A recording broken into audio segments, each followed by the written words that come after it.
Republicans are hoping President Trump will reconsider after threatening to impose steep tariffs on steel and aluminum imports, perhaps as soon as next week. Some in Congress have tended to roll with the president's policy statements, knowing that Mr. Trump's ideas can change. But lawmakers are acting with urgency on fears that the tariffs would spark a global trade war and stall recent gains in the U.S. economy. Some U.S. trade partners are warning of retaliation if the U.S. hits them with tariffs. The continuing threat of a trade war sent stocks lower on Friday. The Dow rallied from a triple-digit deficit to close about 70 points lower. Friday's loss came after a 420-point drop on Thursday. Here to discuss the impact of a possible trade war is CBS News business analyst Jill Schlesinger. Jill, good morning. Good morning. So is this in line with the president's America First trade policy? Is that what this is? I think so. And, you know, coming on the heels of just about a month ago when we had those tariffs on the solar panels and other appliances, I think it is somewhat consistent.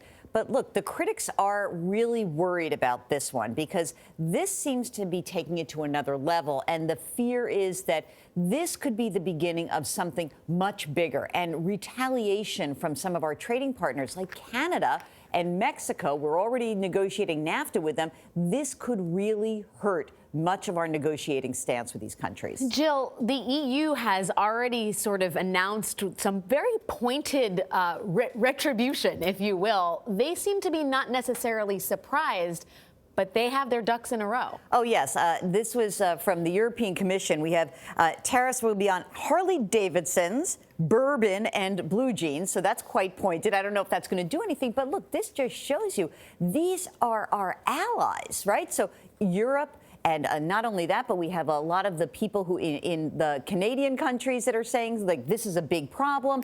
South Korea, we're starting to negotiate with them over issues around North Korea. So, again, these are our friends who are saying, why are you doing this? This has broader implications. The president, Jill, has tweeted that trade wars are good. Are trade wars ever good? Well, I don't like the word war in anything. So in my mind, when it's war, it's bad.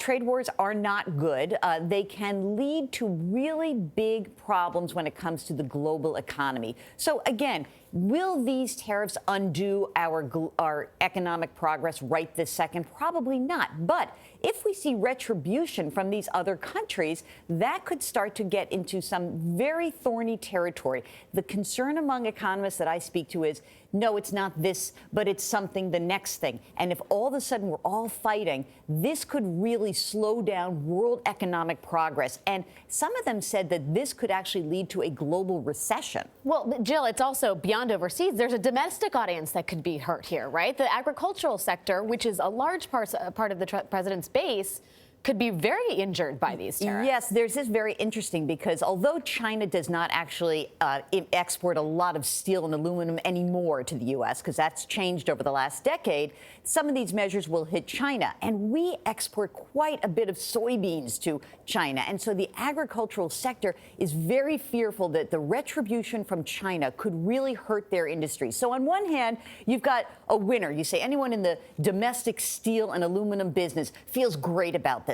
But there are losers, and it's the agricultural business, it's the car business, it's beer companies that have aluminum cans or aluminum products used in any food product, packaged food product. These are the losers, and they're worried that they're going to lose not just business, but they could be forced to actually cut jobs. And so that would obviously be the opposite of what the president wants right now. Some people in his own party are calling this a potentially a job-killing tax hike. I mean, is that at risk here? I don't know if this particular issue will be. I think that what we have to see is if there's fallout in the other industries, it could be. Again, we don't have a lot of details. What we know from the president is 25 and 10% tariffs will be coming. Next week, we should get more details. There could be carve-outs for certain countries as well and certain industries. So until we get the details, we don't really know what will come next. The legal review is not even completed, and it remains to be seen whether there could be a World Trade Organization rebuff of the legal precedent for this. There's although a lot left to be solved. Yeah, and the president has not had kind words for the WTO, so maybe he doesn't care about that. Well, we shall see. Jill Schlesinger, always good to see you. Thank you.